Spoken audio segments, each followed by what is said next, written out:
Thank you, Mr. President. It is a profound honor and pleasure to be with all of you this evening in the Oxford Union.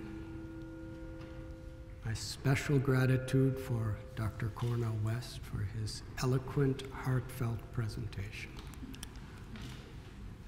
For Angela Davis, one of the great heroes of my generation, and to all of you.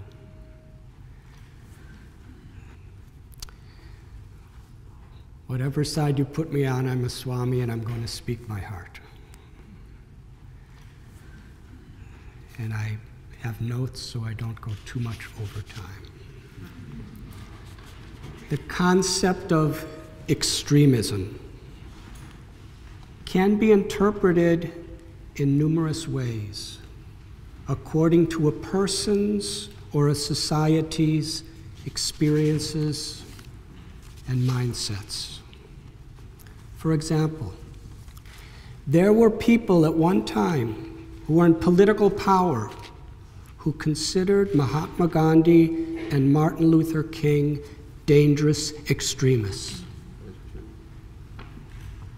They gathered large followings to boycott the economic norms, to violate the existing laws, and to subject their own followers to brutality in the name of defending justice. Yet,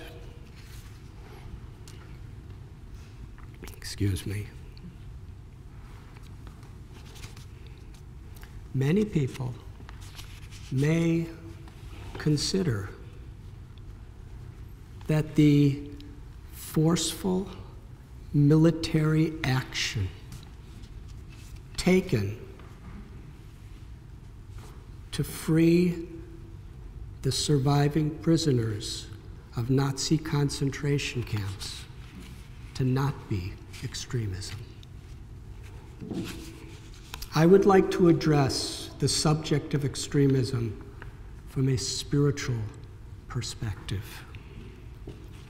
In this room 50 years ago, Malcolm X stated, "I think the only way one can really determine whether or not extremism in defense of liberty is justified is not to approach it as an American or a European or an African or an Asian, but as a human being."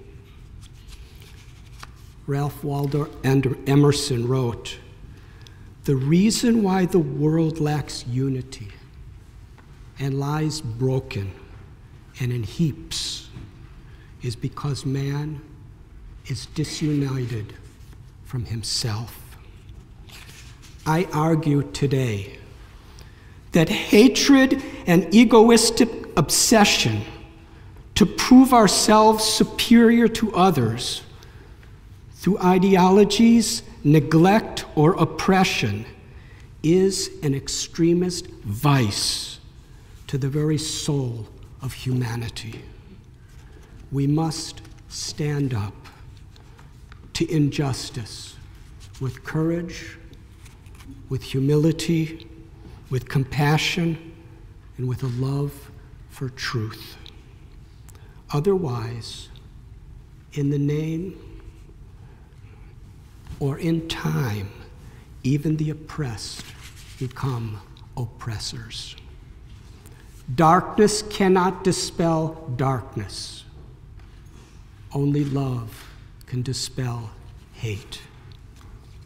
Along with our efforts to make social change, it will be wise to address the underlying core problem, a lack of respect for the sacredness of life.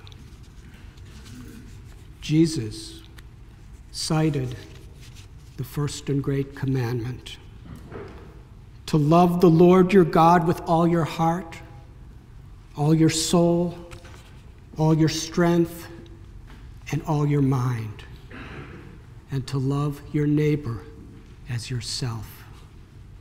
My brothers and sisters, everyone is our neighbor.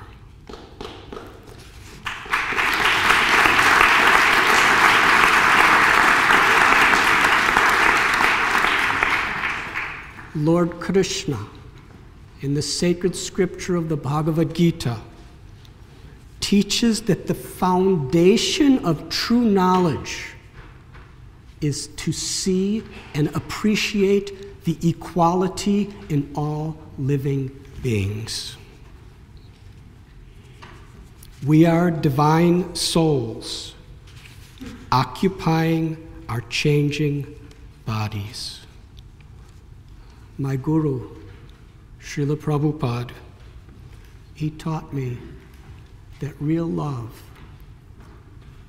is when we see the sufferings of others to be our own sufferings, and to see the happiness of others to be our own happiness. What does it mean to see the equality in all living beings? It means whether we are a Hindu, a Muslim, a Christian, a Jew, a Buddhist, a Jain, a Zoroastrian, a Sikh, an agnostic, or an atheist. Whether we are in the body that is black or white or red or yellow or brown or man or woman, whether we are in a species of human being or a dog or a cow, life is sacred. Humanity, in its fullest evolvement, is to appreciate the sacredness of life. Love is expressed in compassion. It is a disconnection from our own hearts that perpetuates racism, sexism, sectarianism, greed, and even hate in the name of a loving God. It is a betrayal to the very heart of humanity when we are deaf to the cries of children, women, and men suffering from poverty, abuse, disease, or oppression. It is a disconnect from our own hearts when we ignore the cries of life-loving animals suffering and dying in slaughterhouses. It is a disconnect from the sacred principle of life that impels people to plunder and pollute the environment that we all share and depend on. It is the ecology of our hearts that will determine what is our society and the state of the world around us. We are all one family. The eternal self in all beings is of the same origin, and each life has infinite value. I repeat, each life has infinite value. In the light of our unity, we can appreciate and celebrate diversity. I would like to conclude by sharing a simple lesson that deeply impacted my own life. A few years ago, I was walking through a redwood forest in Northern California. The sequoia or redwood tree is the largest and tallest tree on earth. Many of them live for thousands of years. They grow in loose, mountainous soil, and over the centuries have endured devastating earthquakes, blazing forest fires, and brutal storms. Yet, they keep growing higher and higher. How? How do they do that? I will explain to you the underground secret of the redwood tree. The roots of the redwood trees reach out to the roots of other trees. When they unite, they embrace, intertwine, and form a permanent bond between each other. In this way, every tree in the whole redwood forest is directly or indirectly connected to every other tree. The tender and the weak get all the strength from the stronger trees. Unity is the strength that empowers them to grow, even in the hardest of all times.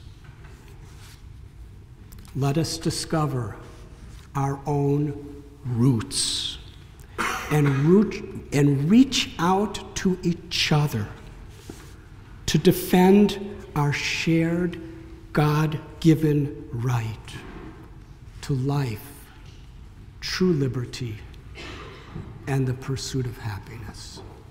Thank you very much.